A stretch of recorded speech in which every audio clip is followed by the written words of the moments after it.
というわけで皆さんこんにちは、こんばんは、高山です。今回は3900円で買ったメモリ 8GB ストレージ 256GB のすげえ中華スマホのレビューです。機種名は P40 プラスって言ってね、どっかの有名メーカーで聞いたことあるような名前ですよね。日本なら10万円ぐらいすると思うんですけどね、ずいぶん安くなりましたよね。まあ偽物の偽装品なんですけどね。というわけで早速レビューいきましょう。はい、今回のスマホは中国からこのような形で届きました。これクッション材とかなしでそのまま入ってますよね。大丈夫か中身。期間はね2週間ぐらいで届きましたね。結構早かったです。でね、箱はね安定のボコボコでした。中国で散々投げられたんでしょうね。よくある。でね、裏を見たらなぜか開封済みなんですよね。すでにダメな雰囲気漂っています。嫌な予感しかしない。覚悟して開けましょう。中身を確認します。まずね、本体。これは後で開封しますね。そして保護フィルムですね。こういうのも入ってるんですね。なかなか嬉しいです。あとこれは保護ケースですね。最近ケース付きのスマートフォン増えましたよね。でこれ充電ケーブルですね。これもあると助かりますね。そして AC アダプター、ちゃんと日本で使えるプラグのものが入っていました。親切ですね。そしてこれは SIM を変換するアダプターですね。このパッケージは Amazon でよく見かけますね。こんなのもサービスで入ってるんですね。あとこれはイヤホンですね。マジか、結構内容豪華じゃないですか。最後にマニュアル、ペラペラですね。これで全部ですね。めちゃめちゃ中身入ってました。本体以外でも2000円ぐらいしそうですよね。では本体を開封しましょうか。ご丁寧に二重で梱包されていますね。開けましょう。中身は無事でしたね。結構綺麗な見た目してますよね。本体も特に違和感なくてしっかりしてます。クオリティ高いですね。で本体には裏にも表にも保護シールが貼ってありますね。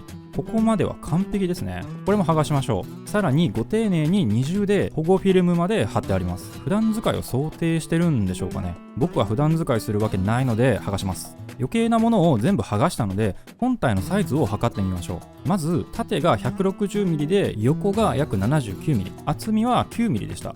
普通ですね。めちゃめちゃ太いわけでもないです。こんなもんでしょう。僕の持ってる一部のスマホとサイズ比較するとこんな感じ。 6.7 インチのノート 9S よりちょっと小さいぐらいですかね。というか雰囲気溶け込みすぎて違和感ないですよね。背面の外装は丸ごとパカッと開けることができました。これがすでにチャッチー保護ケースみたいで笑えますね。中にはバッテリーや SIM を挿すスロットがありますね。アクセスには特に SIM ピンとかも必要ないので楽ですね。バッテリーは 4800mAh と表記されています。本当かよって思いますが、大きさ的に多分これは本当だと思います。スロットはまさかのデュアル SIM 対応でマイクロ SD カードまで挿せるみたいです。すげえなこれ。あとね、カメラはライカではないですね。ルーシア。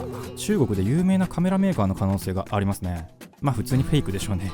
あとこんなカメラ積んでないでしょってね。見た目はめっちゃリアルですけど偽装ですねこれは。では早速起動してみましょう。なんかね、ウェルカムって妙な画像とともに起動しますね。すでに怖いです。妙な起動も爆音で鳴ってますね。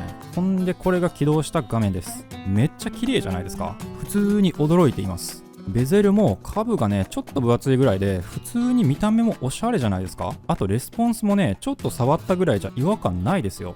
これは思ったよりまとも説が出てきましたね。触ってる感じは素の Android って感じです。ということでここからは OS の中身を見ていきましょう。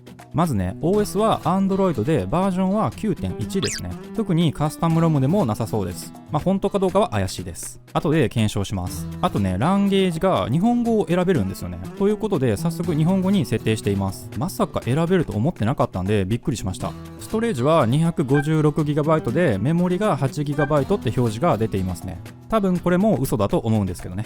これも後で検証してみます。あとなぜか開発オプションが初めから開放されていましたね。これ自分で開放しないとダメなんですけど、多分あちらのお国でこのスマホ一度いじられていますよね。絶対何か仕込まれてますよねこれ。では各アプリを起動してみましょう。カレンダーとかは普通に動きますね。使いやすそうです。レスポンスも問題なし。ギャラリーにはなぜか少女時代の MV が丸ごと入っていました。なんでやねん。モザイクの手間かかるだろうってね。ファイルマネージャーとかも問題なく動きます。ライトアプリなんかも入ってました。普通に光ります。ちょっと暗いですけどね。 Gmail や Google マップ、Play Store などはまさかの正規アプリが入っていました。普通に使えそうですねこれも。電卓や電話アプリなども Android 標準のアプリなので全く問題なく動きますね。スムーズです。あとなぜか FM ラジオアプリが入っていましたが、これはアンテナを挿さないと使えないようです。ちょっと残念。で、カメラを起動してみたんですが、レスポンスもひどいし、なんだか暗いしで全く使えないです。1ショットにめっちゃ時間がかかります。動画も撮影してみたんですが、フレームレートも低くて普段使いはできないですね。ここはちゃんと3900円のクオリティでむしろ安心しました。あとね、合計5つあったカメラなんですが、背面は上1つ以外は全部フェイクでした。予想通り。正面のカメラは本物で自撮りができます。あと、なぜか正面のカメラの方が明るくて画質が良かったです。意味がわからん。さて、ここでベンチマークを起動してみましょう。今回はおなじみのアンツツを使います。最新の Android スマホや iPhone12 ならスコア50万から60万ぐらいが目安です。さて、早速回したんですが、結果はというと、なんと2万。0を1桁見間違えてるわけでもなく2万です。よくよく見ると 3D 評価が軒並み非対応になってるんですよね。まさかの 3D 完全非対応。これはさすがにおもろい。現行のハイエンドの30分の1のスコアってやばいですね。価格相応ということでしょうか。ちなみに8年ぐらい前のスマホでも多分スコア5万ぐらいはあるので、マジで最低クラスのスペックですね。3D のゲームもね、何種類か頑張って起動してみたんですが、なんとかメニュー画面までたどり着けても、プレイを押すとロードにめっちゃ時間がかかって、しばらくフリーズした後にブラックアウトでクラッシュするんですよね。それ非対応だから当たり前って感じですね。残念です。2D ゲームもね、結構重くてギリギリな感じでした。もうね、ゲームはできないと思った方がいいと思います。あと YouTube とかはね、ある程度再生可能な雰囲気がありました。動画再生機としてなら活躍の場がギリあるんじゃないかなっていう感じです。あとスピーカーの音もね、普通にひどいです。音量上げたら割れるし、聞いてて不快な音がしますね。さて、ここまで散々なベンチマーク結果でしたが、明らかにメモリ 8GB もストレージ 256GB もないですよね。ということで、内部パーツを専用のアプリで確認してみましょう。まずね、CPU-Z っていう一番有名なアプリで確認してみます。CPU はメディアテックの MT6799。これはね、ヘリオ X30 ってモデルなんで CPU スコアが10万点以上ないとおかしいんですが、こいつ8000ぐらいしかないんですよね。偽装ですね。普通に CPU-Z で確認してもまだ偽装されてるみたいです。メモリも 8GB でストレージも 256GB と表示されています。すごいですね。一番有名なチェックツールで見てもごまかされるんですね。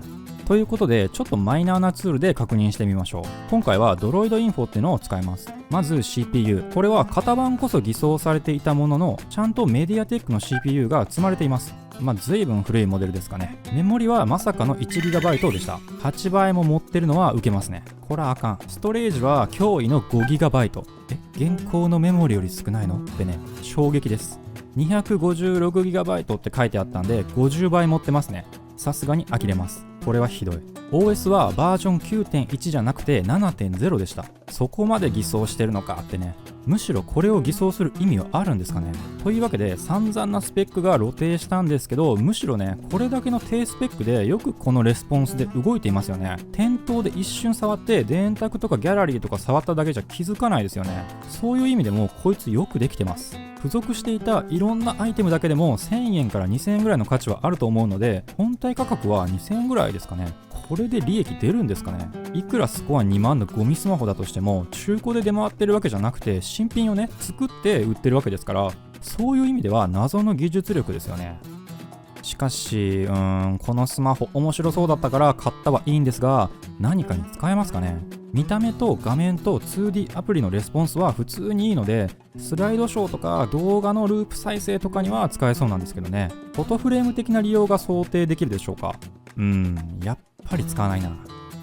というわけでね、今回はこういう偽物というか偽装品の紹介だったんですけど、普通にね、ネットショップで日本からでも簡単に買えてしまうので、マジで気をつけてください。特にね、Wish とかアプリ系のやつはスマホから簡単に注文できるんですよ。ヤフオクより簡単です。でもね、こういうやつがね、いくらでも出品されてるんで買っちゃダメです。